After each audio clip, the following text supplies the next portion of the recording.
Bella, he hurt me. The air in the boardroom froze solid. Even the senior executives from London, their tailored suits and expensive haircuts pixelated on the video conference screen, stared in wide-eyed disbelief. On the massive projection wall, a presentation detailing a multi-billion-dollar transnational merger was paused at a critical slide. Every eye in the room, however, was now fixed on the figure who had just burst through the door, Leo. He looked like a child who had suffered a great injustice, rushing to the head of the long conference table where Isabella Sterling sat. He thrust his arm out for her to see. There, on his pale skin, was a small, angry red mark, stark and accusatory under the cool fluorescent lights. Isabella Sterling, the formidable CEO of Sterling Corporation, was a woman known throughout the business world for her icy composure and ruthless precision. But now, her sharp eyes, the same ones that could dissect a balance sheet in seconds, were focused solely on the pinched red skin of Leo's arm. Without a single glance at the billion-dollar deal hanging in the balance, she made a minute gesture to her assistant, Chloe, signaling for the meeting to be paused. Her voice, when she spoke, was the only sound in the room, cool, clear, and laced with a barely perceptible tension. Who did this? Leo immediately pointed a trembling finger at a young man in a flashy, iridescent purple suit cowering in the corner. His voice was a perfectly calibrated accusation. Him, Chad Prescott. He cornered me in the break room. He said awful things, and then he pushed me.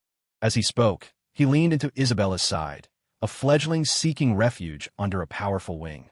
In the corner, Chad Prescott, the junior executive from Prescott Industries, a company currently desperate to partner with Sterling Corp, went from pale to crimson. He looked ready to combust. Ms. Sterling, don't listen to his lies. I barely touched him. It was him who, enough. Isabella's voice wasn't loud, but it cut through the room like shattered ice, silencing Chad's sputtering defense. The tenderness in her voice was so jarringly out of place, so completely at odds with a woman who could terminate careers with a single word. Her focused, protective gesture felt alien in this top-tier boardroom, a space governed by cold, hard data and the relentless pursuit of profit. A thick, deadening awkwardness filled the air, punctuated by a few stifled snickers and contemptuous sighs. The executives exchanged knowing glances, their eyes filled with a shared, undisguised scorn for Leo, the kept man, the useless trophy husband. Only Chloe, standing behind Isabella's chair, remained perfectly still, her expression a mask of professional neutrality, though the corner of her mouth twitched almost imperceptibly. No one in that room knew, least of all the apoplectic Chad Prescott, that the man they viewed as a pathetic freeloader was, in fact, Leo Vance, the coddled, obscenely wealthy heir to the Vance Holdings empire, and that his greatest pleasure in life was hiding in plain sight within Isabella's world, wearing this harmless, almost pitiable face, savoring the secret thrill of being misunderstood by everyone but utterly, exclusively cherished by his wife. Isabella's gaze finally lifted from Leo's arm. It drifted calmly across the room to the corner where Chad stood, his face a mask of green and ashen white. Her eyes were flat, devoid of emotion. Mr. Prescott, it seems we both require some time to cool down. This meeting is adjourned. Her tone was as placid as a weather report, yet it carried the weight of an irrevocable judgment. But Ms. Sterling, this project, Chad started, taking a desperate step forward. Chloe, see our guests out. Isabella cut him off, her attention already back on the documents before her, as if the little drama that had just derailed a multi-billion-dollar negotiation had never happened. Leo, like a small animal that had finally found its source of warmth, snuggled into the side of Isabella's plush executive chair. He shamelessly pressed against her, his chin nearly resting on her shoulder. The wounded expression was gone, replaced by one of pure, contented dependency. Isabella didn't push him away. In fact, she angled her body slightly toward him in a protective posture. Her left hand idly flipped through a file, while her right, moving with familiar ease, rose to gently toy with the soft ends of his hair. As Chloe firmly escorted him out, Chad shot a final, venomous look back at Leo, a glare like a poison dart. Leo, pretending not to notice, waited until Isabella's head was bowed over her work. Then he glanced toward the now empty doorway, and, for a fleeting moment, a sly, triumphant smirk curved his lips. Isabella's peripheral vision seemed to catch the flash of mischief. A ghost of a smile touched her own lips before vanishing. The fingers stroking his hair remained just as gentle. The storm, however, was just beginning to brew. A few days later, a high-profile industry gala was held in the grand ballroom of the Sterling Tower. Crystal chandeliers dripped light onto a sea of couture gowns and bespoke suits. As the host, Isabella was the undeniable center of gravity, moving through the crowd of moguls and power players in a simple but commanding black gown. Leo trailed a few feet behind her, a harmless little fish in her wake. He nibbled on a petit four from a small plate, a placid smile fixed on his face. Whenever Isabella's gaze swept over to him, he would offer a look of just the right amount of shy, dependent affection. Chad Prescott, a champagne flute in hand and flanked by a clique of other trust fund kids who shared his disdain for Leo, blocked Isabella's path. His face was arranged into a practiced smile, but his eyes were daggers aimed straight at the man behind her. Ms. Sterling, sorry to interrupt. Chad's voice was pitched just loud enough to silence the surrounding conversations, drawing curious glances from all directions. He swirled the champagne in his glass, his tone dripping with false regret and a barely contained glee. There's just something I have to get off my chest. About your associate here, Mr. Vance. He paused deliberately, savoring the way Leo's body tensed and Isabella's eyes went cold. Then, slowly, he pulled a small remote from his jacket pocket and pressed a button. On a large, blank wall to the side of the ballroom, a security video flickered to life. It was the break room at Sterling Corp. The footage showed Chad standing near Leo, clearly speaking intensely, but he never once touched him, maintaining a careful distance. Instead, it was Leo who, while feigning a fearful retreat, furtively used his left hand to viciously pinch the inside of his own right arm. The camera angle was perfect, capturing the veins popping on the back of his hand as he applied pressure, his face momentarily flashing with a hard, determined look that was utterly alien to his usual timid demeanor. The video concluded with Leo spinning around and bolting from the break room, running toward the boardroom. Ms. Sterling, ladies and gentlemen, Chad's voice boomed, filled with the exhilaration of a victor and the venom of long-suppressed resentment. I think you've all seen enough. This is the poor, bullied victim you all feel so sorry for. It was a complete setup. He faked an injury to slander me and win your sympathy. How can this kind of manipulative, conniving parasite possibly deserve to stand by your side? How is he worthy of you? The evidence was damning, irrefutable. The video froze on a close-up of Leo pinching his own arm. An eerie silence descended upon the ballroom. Every gaze in the room became a spotlight, pinning Leo with a mixture of shock, contempt, and gleeful schadenfreude. Leo blinked, his eyes still fixed on the frozen image on the wall. After a moment, a slow, lazy smile spread across his face. He seemed completely unconcerned by the mountain of evidence against him. He popped another tiny cake into his mouth, savoring it with a look of pure bliss as if the drama had nothing to do with him. After swallowing, he looked at Chad and shrugged. So, what are you going to do, hit me? He asked, his voice light. Then, as if on instinct, he stumbled backward, seeking refuge behind Isabella, his hand clutching the fabric of her black gown. Chad! Isabella's voice cut through the whispers and silent judgments like a blade of Arctic wind. She didn't look at Leo. Her gaze was locked on Chad, whose face was still flushed with triumph a few feet away. Then, her eyes swept slowly across the entire room. There was no surprise in her expression, no shame, no anger. There was only a regal, rock-solid calm and the absolute chill of a sovereign whose territory had been violated. She didn't even bother to glance at the so-called irrefutable evidence on the wall, dismissing it as a tedious, unworthy spectacle.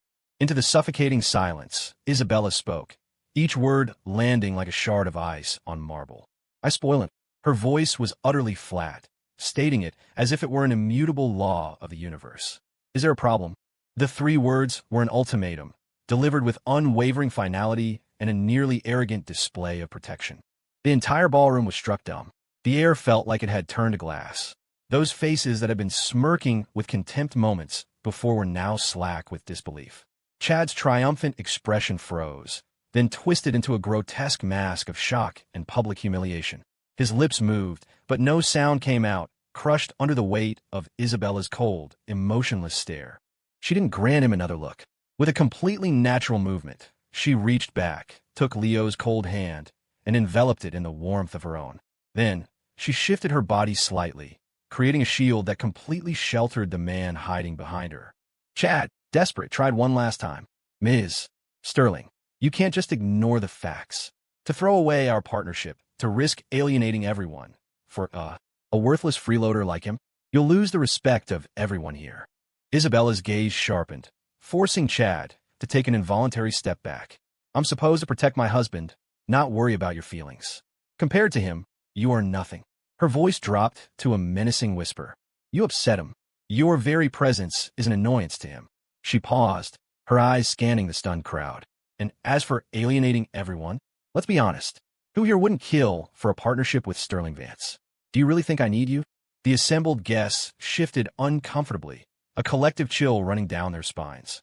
Isabella turned back to Leo, who was now working on another cake. Her long fingers gently wiped a smudge of frosting from the corner of his mouth. Silly boy, you can't even eat a cake without making a mess. Leo basked in her affection, then held up a fresh petit four to her lips.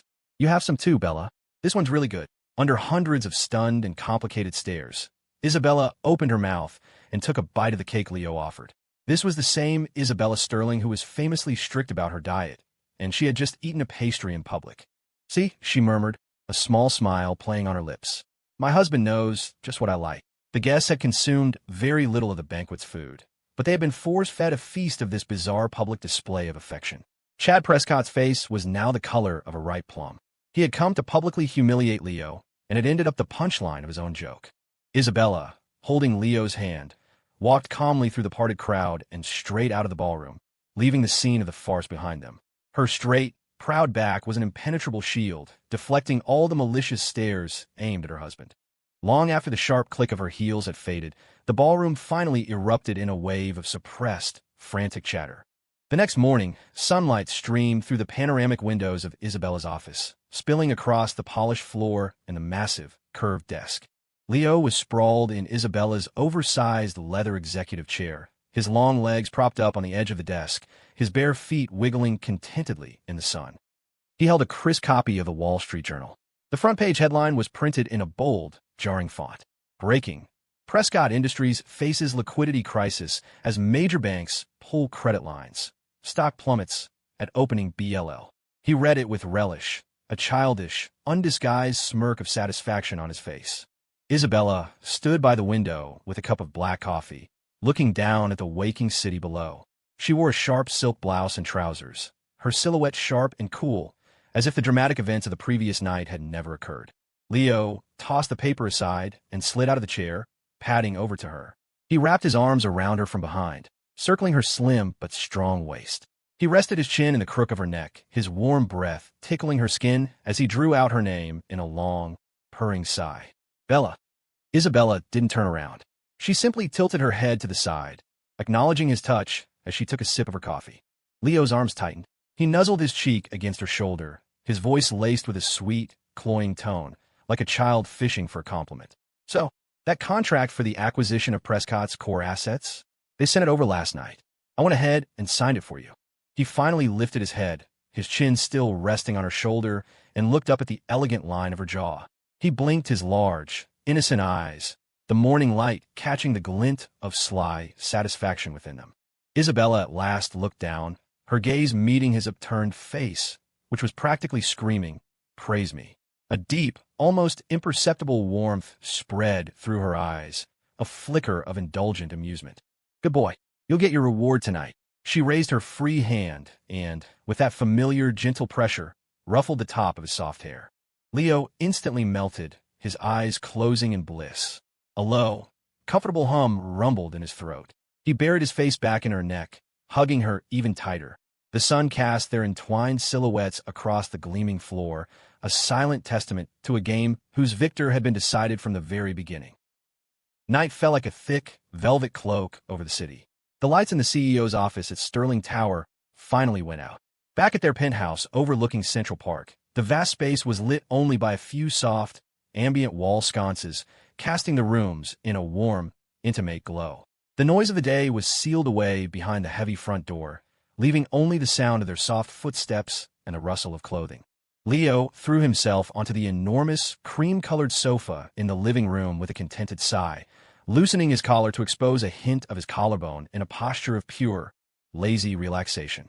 Isabella shrugged off her tailored blazer, draping it over the arm of the sofa. The silk blouse underneath clung to the lean, powerful lines of her shoulders and back. Instead of heading to the bedroom, She walked to the sofa and stood over him, looking down at the man sinking into its plush cushions. Her gaze, as precise as a surgeon's scalpel, fell on the inside of his right arm, to the spot where he had so ruthlessly pinched himself the day before, now faded to a barely visible, pale shadow. Arm. Isabella's voice, quiet in the stillness of the night, carried a calm, undeniable command. Leo's heart skipped a beat. He looked up, meeting her eyes, which seemed impossibly deep in the dim light. They held none of the day's indulgent humor, only a quiet, penetrating scrutiny that seemed to see right through him. With an almost instinctive flicker of nervousness and a secret thrill of anticipation, he slowly extended his right arm, exposing the nearly flawless skin to her inspection. Isabella didn't move immediately. She turned and walked to an inconspicuous, built-in cabinet in the corner of the room. Opening it, she revealed a small but comprehensive first aid kit. She expertly retrieved a small, white jar of ointment and a package of sterile cotton swabs. Her movements were silent and fluid, filled with an unshakable sense of purpose. She returned to the sofa. She didn't sit, but remained standing, leaning over him slightly. The low sofa only enhanced the feeling that she was towering over him. She twisted open the jar, and a faint, cool scent of medicinal herbs filled the air. She dipped a cotton swab into the creamy white ointment, her hand perfectly steady. The cold tip of the swab touched the sensitive skin on the inside of his arm. Hiss! Leo flinched, sucking a sharp breath. The chilling sensation and the sudden contact sent an involuntary jolt through him, making his muscles tense. It wasn't pain. It was the contrast, the icy balm and the scrutinizing warmth radiating from her fingertips, that created a strange, heart-stopping tension. Bella, be gentle. Her movements didn't falter. With one hand, she firmly gripped his forearm, holding him in place. With the other, she guided the cotton swab, applying a deliberate, steady pressure as she traced the ghost of the faded red mark in slow, meticulous circles. The mark was already gone. Her actions felt less like treatment and more like a ritual, a branding of her ownership. Her gaze was fixed on his arm, her long lashes casting soft shadows on her cheeks.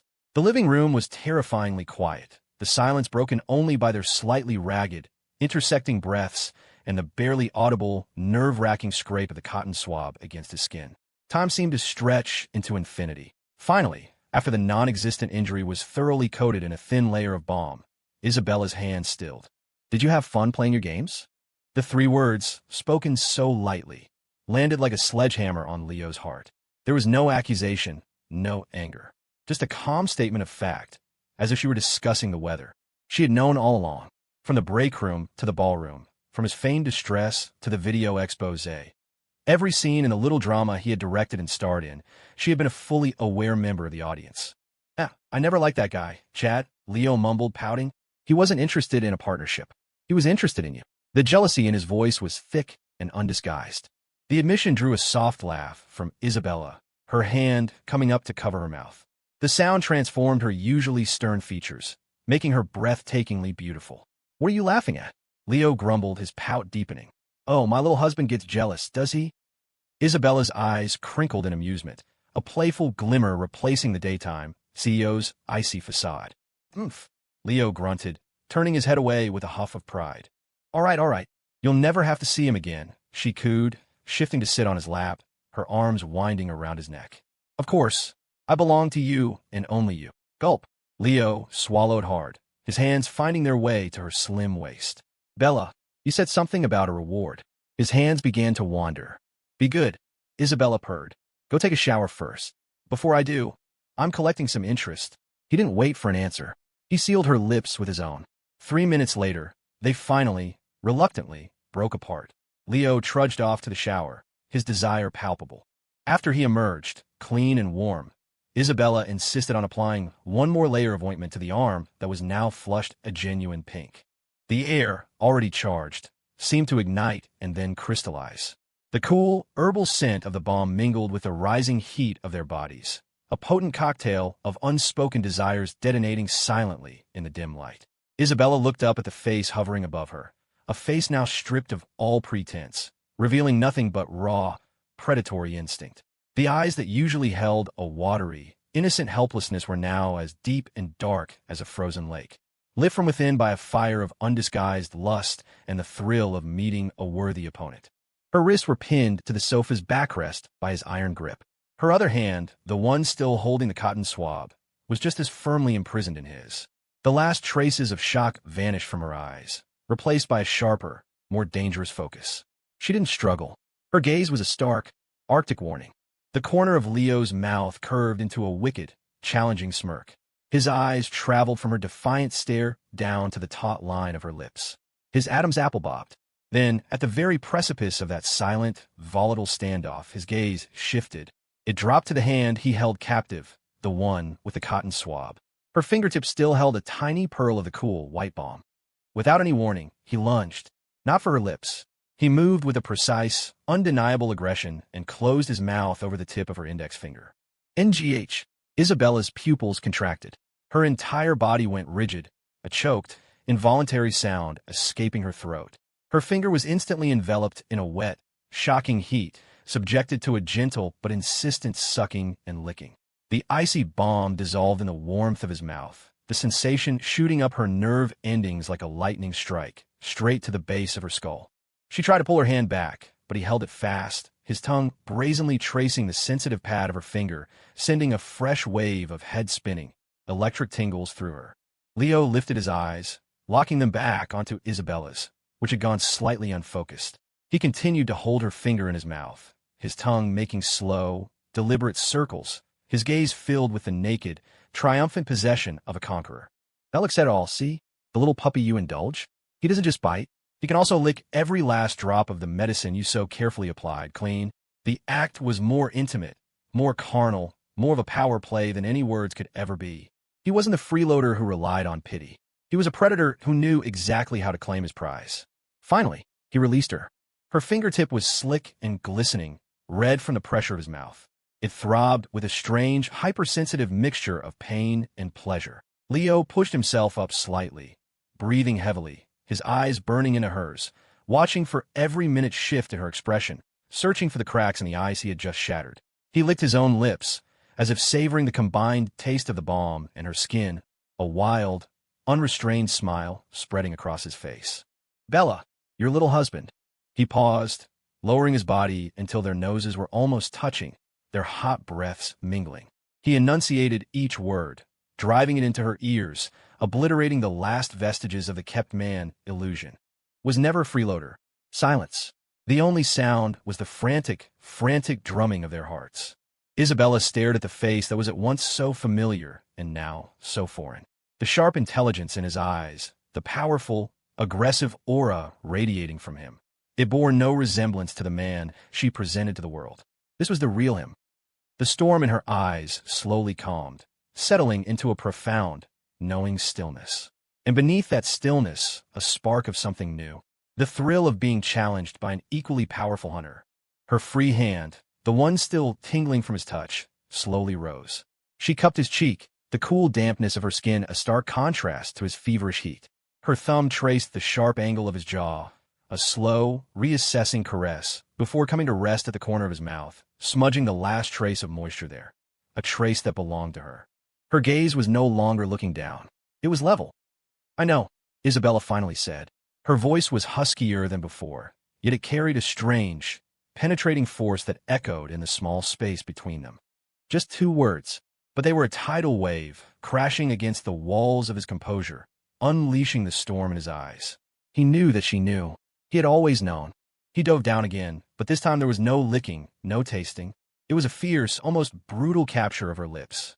This was no act, no pretense. The bed groaned under the force of their struggle, the dim light a chaotic blur. The air filled with the wet sound of colliding mouths and the ragged, breathless gasps of 2 equals finally meeting their match. That night, the lights in the penthouse stayed on for a very, very long time. The cool scent of herbal balm was soon completely overwhelmed by something far more primitive, far more potent, announcing the shattering of one dynamic and the forging of a much deeper one. Morning sunlight, sharp and unforgiving, once again sliced across the long conference table at Sterling Corporation. The atmosphere, however, was a world away from the usual Monday morning drone. A heavy, suffocating pressure filled the room. VP Mark Peterson, a man known for his sharp tongue and for being the most vocal and vicious of Leo's detractors, sat shifting uneasily in his chair. He had been the one to secretly feed Chad Prescott the intel and encouragement he needed to make his move. With Prescott Industries now in ruins, he knew Isabella would be tracing the rot back to its source. The headlines about the company's overnight collapse were still plastered across every financial news site. The image of Isabella publicly shielding that useless Leo at the gala had become the subject of endless gossip and speculation throughout their social and professional circles. A vague, gnawing anxiety chewed at Peterson, a premonition he couldn't quite name. The boardroom doors swung open. Isabella entered. She wore her signature, impeccably tailored black suit. Her hair was pulled back in a severe, elegant bun. Her face was a mask of cold professionalism, radiating the serene and chilly authority of someone long accustomed to power. Her presence instantly dropped the temperature in the room by another 10 degrees. She didn't walk to her seat at the head of the table. She walked directly toward Mark Peterson. The sharp click of her heels on the marble floor was the only sound, each step landing like a hammer blow on the collective nerve of everyone present. Peterson instinctively straightened his spine, forcing a stiff, unnatural smile. "Ms. Sterling, good more." Isabella cut him off without a word. She didn't even look him in the eye. She simply took the two thin folders she was carrying and, with a flick of her wrist, tossed them onto the table in front of him. They slid across the polished surface and came to a stop. Her voice was flat, as emotionless as if she were asking her assistant for a coffee, yet her posture screamed a cold, indisputable command. Every eye in the room darted to the folders. Peterson's smile froze and then shattered. With a tremor of dread, he reached for the documents. The moment his eyes fell on the bold black print on the cover of the first folder, his pupils dilated. The blood drained from his face, and his fingers began to tremble uncontrollably. The title was printed in stark, official lettering. Letter of intent for strategic merger between Sterling Corporation and Vance Holdings Party A. Sterling Corporation Party B. Vance Holdings. His eyes, wide with horror, shot down to the signature line for Party B. There, scrawled in a bold, audacious hand, was a name. The signature was forceful, almost arrogant, radiating an innate and absolute power. Leo Vance. V. Vance. Holdings. Peterson's voice was a strangled, twisted squeak, cracking with utter shock and disbelief.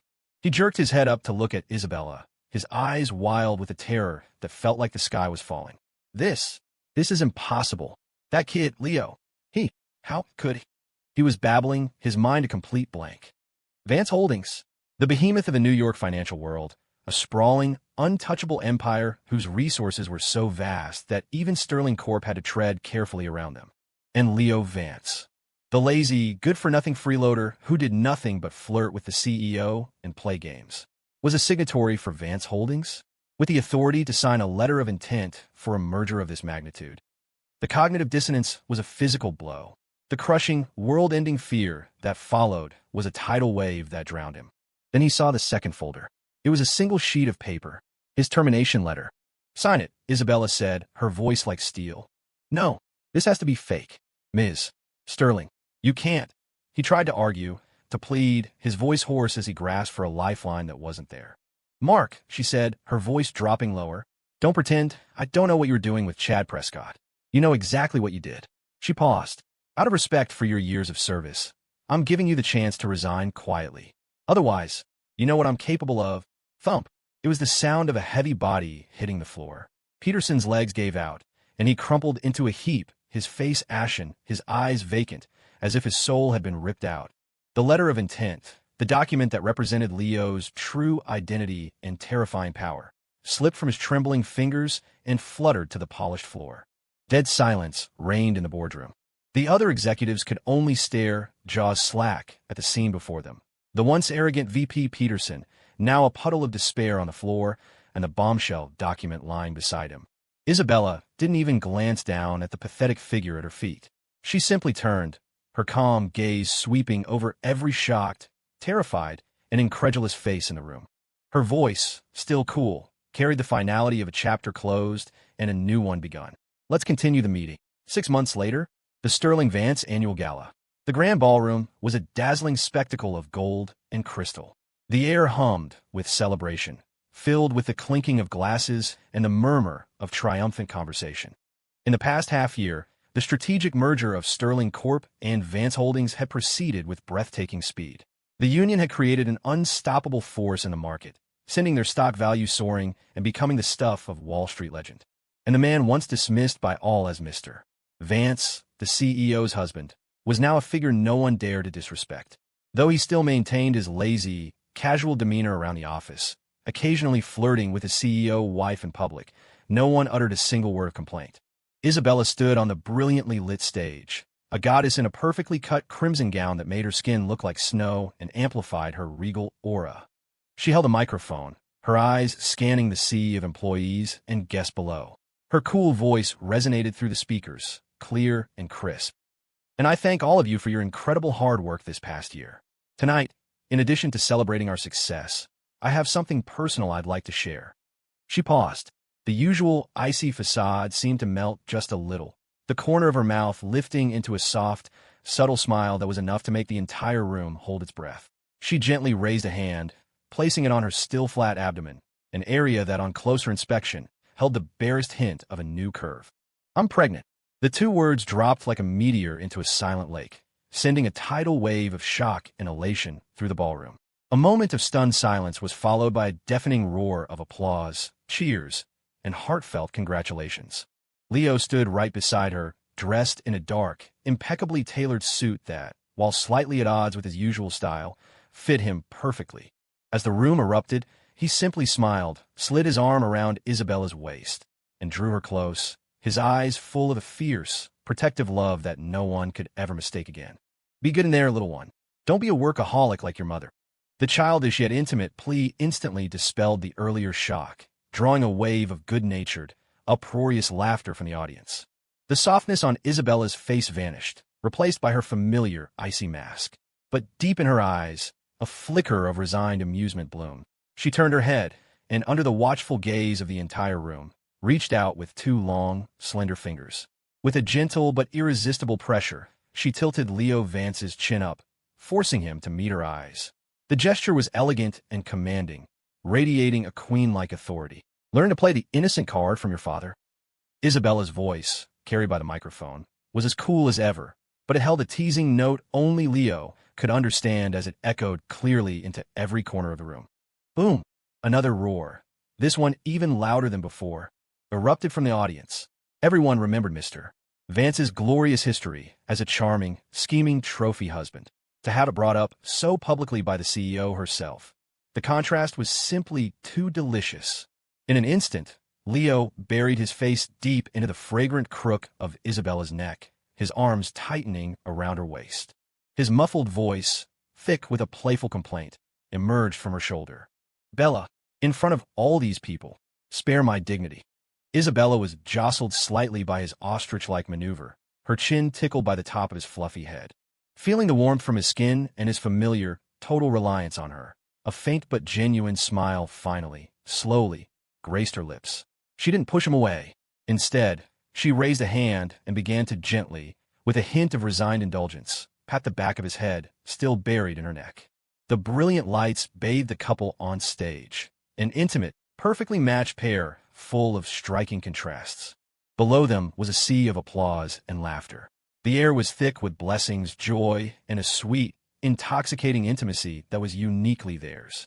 Leo kept his face thoroughly hidden, while Isabella held her chin high, her posture as cool and composed as ever. But the hand gently patting the back of his head betrayed the warm, tender current flowing beneath the iceberg.